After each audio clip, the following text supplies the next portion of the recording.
back, it's Jason. We have the no-till drill, which is a Land Pride 606 NT from the local Soil and Water Conservation District. We picked it up on Friday, and we've been waiting for dry weather to get it out here. Really weren't quite sure if we were going to be able to make it back over the hill. The Habitat Oasis is fairly remote, so we've got a good sized hill to come over. As you saw, we got some mud holes, a few tight spots. We walked it a couple times, measuring between trees to make sure there was enough room. So pretty happy that it made it back here, and hoping that it goes back out just as easily back down through some of those. The tractor itself is actually, the tiller, weighs about 2,700 pounds, and you need that weight for a no-till drill. That's part of what helps with the culvers to create your spot for seed. And it's about 8 feet 10 inches wide. So did a little bit of research so we could make sure that it was going to make it back here. But pretty happy to have it back here and getting ready to do some work. So we've got a few tractors here on the Habitat Oasis that we can use. We've got a John Deere 1025R, which we really used that early on for some smaller projects. We have a 2032R, and we have the 4052R. This is actually the only tractor that we can use with the no-till drill. They recommend a 40 horsepower tractor, not for pulling power, but just from a weight perspective. The 4052R weighs about 3,700 pounds, and that's enough to keep that 2,700 pound drill from pushing you around too much.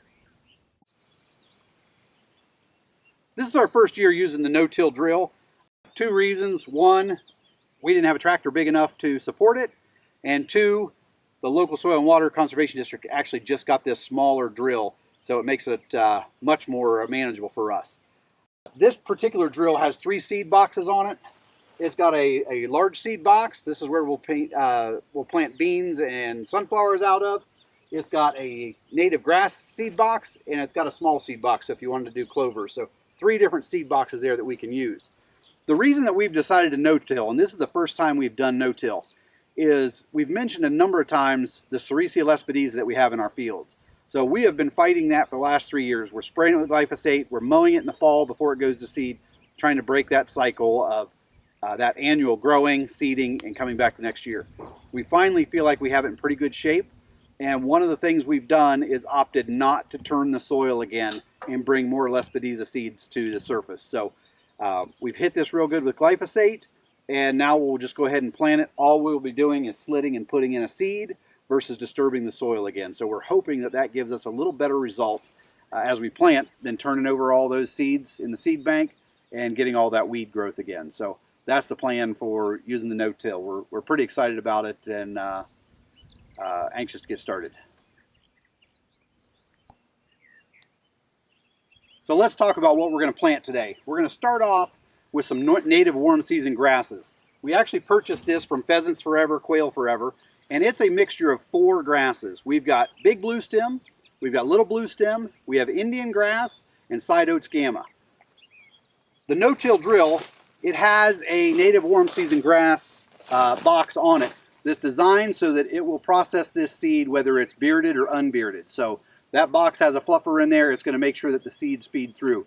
By doing that, we don't have to add anything into the seed to help it flow through. It will naturally flow through based on the way the box is designed. So what we're going to do, we've got about 2 acres worth of native warm season grasses to get in the ground. We're going to get that done, and then we'll come back and talk about the next thing we're going to plant.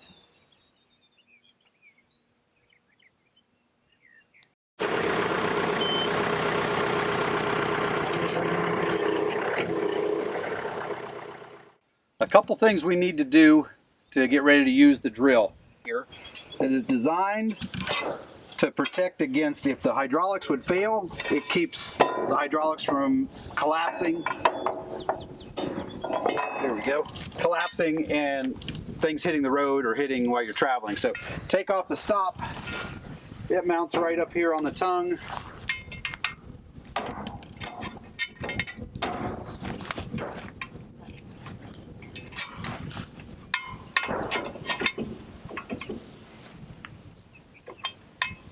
There we go. We've got one of those on each side, so I'll just do this one on this side for now. Other things we have to do. First time we're using it, you may need to, or you should, calibrate it. Now, we got lucky. The last person that used the drill, which was just a couple days ago, he put in native warm season grasses. Soil and Water Conservation District helped get this all set up, so we don't have to mess with calibration. But you calibrate here. There's a handle stored up here on the tongue as well for doing that calibration. When we get ready to head out to the field, just as we're getting ready to start, there's a switch here. We will turn that, and that's what starts the meter for your seed. So when you're traveling on the road, it's disengaged. When you're traveling in the fields, you engage it. So we'll have to do that. The last thing that we have to do to make sure that that we're all set is set our closer depth. There's a handle back here. It moves in 1/8 inch increments. So we've adjusted all of them to 1/4 of an inch so that our closer will close the gap, or close the gap and cover our seed. So we've checked across the back. All of those are in good shape. And at this point, it's time to add some seed.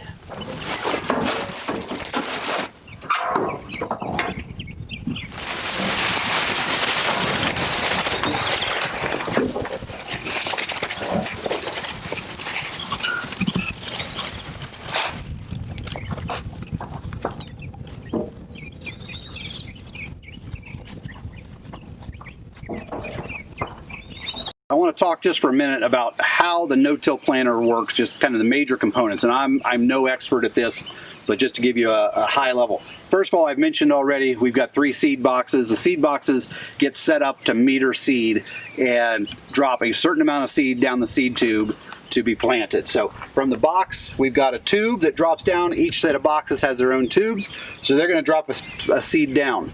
Right here behind the wheel is a large metal blade called a coulter. The coulter is creating a slice in the ground. Right behind it is our seed wheels. The seed will be dropped down between the seed wheel into that crack, and then we've got our closer behind it, comes along and covers our seed up. So one of the characteristics of a no-till drill is they tend to be very heavy. I mentioned this is 2,700 pounds. The reason it's so heavy is you need something that's going to slice into that ground, put enough weight on that coulter to create that slice. So those are kind of the major components of what's here on the drill and how it works.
If you're not familiar with how those grow, they go through 3 stages that you often hear referred to as sleep, creep, and leap. Year 1, they call sleeping, and what it looks like at that point is you're not seeing a lot of growth. The grasses are establishing a really deep and broad root system. That's year 1. Year 2, you start to see the grasses, they're growing and they're starting to spread. Year 3 is the year they call leap, and what happens in year 3, that's when you start getting your height and you really see that those grasses take off. That's for, a lot of your native warm season grasses do that. We actually have a field over here that's about 1.25 acres that we put in. This will be year 3 for it. So we definitely have seen the creep last year as it started to spread in there. This year I'm really looking forward to seeing what it looks like by the end of June. Hopefully it really takes a big leap this year. So that's the native warm season grasses. Okay, earlier we talked about planting several items today and ended up with a little bit of a change of plan. We started off with the native warm season grasses, and we spent quite a bit of time trying to figure out why we weren't seeing much seed disappear out of the box. We made some adjustments. We ran over the field a few different times and actually hit a couple areas trying to run seed out, and we just weren't having any luck. So I did notice on the inside of the bin there's a sign there about adding a graphite filler, and I think that's going to be the ticket, is to add something to those fluffy seeds to help them pass through the box. So a little lesson learned. Overall impressed with the drill and what it does, and the plan is to run it again. We'll plant soybeans and sunflowers, get those in the ground, but for today we're done. So thanks for tuning in. If you enjoyed this episode, hit like, share it with your friends, subscribe, and keep an eye out for our next episode when we get the drill out again and do some additional planting. Thanks.